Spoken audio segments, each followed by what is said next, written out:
Welcome. Hot topic at the moment is electric vehicles. Lots of questions out there about the benefits, so we decided to engage with an expert to answer some of those questions for you. I'm pleased to introduce Jai Campbell-Brennan from JCB Engineering. So can you explain in kind of basic terms to us what the difference is between the traditional petrol and diesel engines that we're all used to, an electric vehicle and a hybrid? Okay, so the traditional internal combustion engine, you're burning fossil fuel to reduce movement in the car. But with electric vehicles, you're using electricity, which is usually coming from the form of a battery, but there's other types of electric vehicles, such as a hydrogen fuel cell. And that battery powers electric motors, which propel the car forwards. And with a hybrid, you're using a combination of an internal combustion engine and electricity to usually power motors. That gives you benefits that you don't get with solely electric or solely internal combustion. So from a driver's perspective, would they experience those differences between a traditional internal combustion engine, an electric vehicle or a hybrid, or would it seem quite seamless once they're behind the wheel? Well, with an internal combustion engine, there's we'll call it a power curve in the way the engine delivers its power, and where internal combustion engines fall short is that when they're low down in their speed range, they don't produce much power, which is why you have gearboxes. But the advantage you get with purely electric vehicles is that they have electric motors produce all their torque and power from a standstill. So the main difference as a driver would feel there is you get a lot more of a stronger reaction from a standstill condition. That explains a lot actually. We recently did a review on the BMW i3S Link here, and the torque was instant. Which was surprising for a car that you wouldn't think would be able to reach a maximum speed that quickly. Yeah, and it does give the driver an impression that they're driving a much faster car. It's an instant response, and yeah, you get everything the motor can give from any point. We're seeing across the pond in the States the introduction of autonomous or driverless cars. What's your opinion on that? Is the technology ready, and do you see it catching on?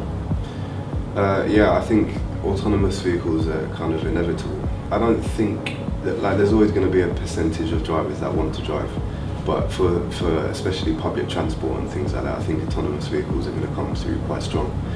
I don't feel like the technology is ready yet. There's a lot of software development that goes into it. The hardware seems to be ready, but it's the programming of the autonomous vehicle. There's a lot of safety concerns, a lot of legislation and that kind of thing that's all going to have to be passed. So I think we're way off seeing those in the mainstream yet, but that's definitely the way we're headed. So we're here in our Bosch car service department where we service and maintain all of our customers' vehicles. So what are the main differences that customers can expect when it comes to servicing and maintaining their electric or hybrid vehicle? So with a purely electric vehicle, obviously you don't have things like oil changes, spark plugs, and those service items that are solely for internal combustion engines. But you will have things like brakes and obviously the electrical components, of which there are more needs some attention. So it's just checking the condition of those, checking the battery conditions, checking that the motors are still okay. But with hybrids, the combustion engine will be used less, so I'm not sure, maybe the service intervals are longer, but that's still going to need oil changes. And then you have the addition of all the electrical components. So maybe in terms of inspections, that'll be a bit more of a bigger task, but I think over the life of the vehicle, the servicing cost will be less for electric. So a positive. Yeah. Jai, I'm Vince Pemberton. I'm the Chief Operating Officer here at Rivervale. Yeah. I've got a couple of questions for you. I've been in the motor industry pretty much all of my working life. Yeah. I've seen petrol cars, then the push on diesel cars, Then the diesel car was demonised, and we've gone back to the petrol car, and now we're starting to see what I believe is the electric revolution, where more electric and hybrid products are going to become available. Yeah. Can the recharging electric infrastructure cope with that amount of electric vehicles on the road, as far as you see it? Yeah, it's a good question. I think if you had as many cars on the road now that were all electric as there are with internal combustion engines, I don't think the infrastructure is there. I don't think the power stations can produce enough electricity to fill up every car on the road if it was electric now. So that is a concern. Yeah, it goes back further to me.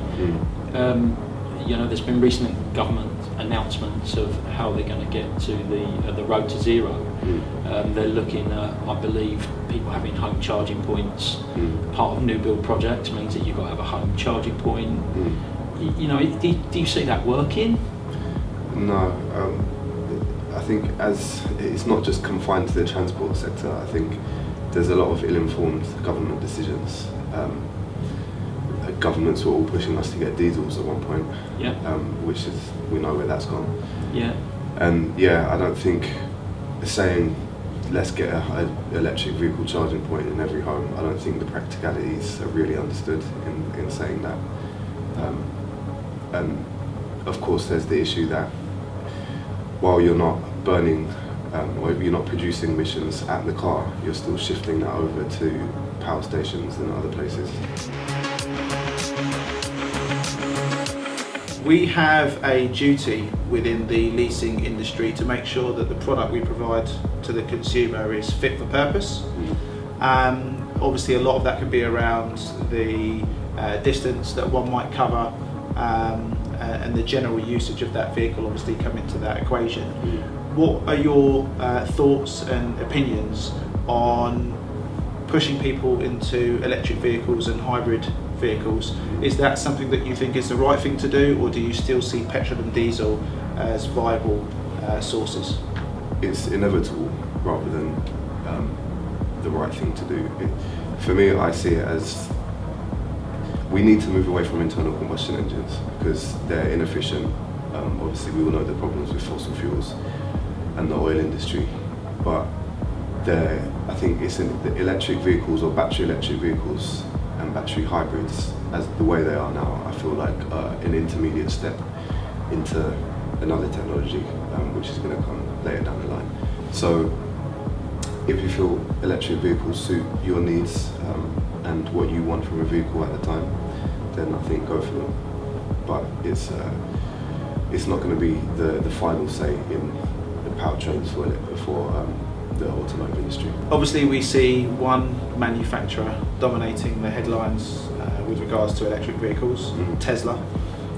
What's your opinion on the technology that they're introducing, and do you think there'll be a new player in that space coming with some electric vehicle technology? Well, I like Tesla because they're a solely electric vehicle manufacturer. They got the benefit of putting all their research and all their development into electric vehicles. So in terms of technology, I feel like they're leading the market in that sense.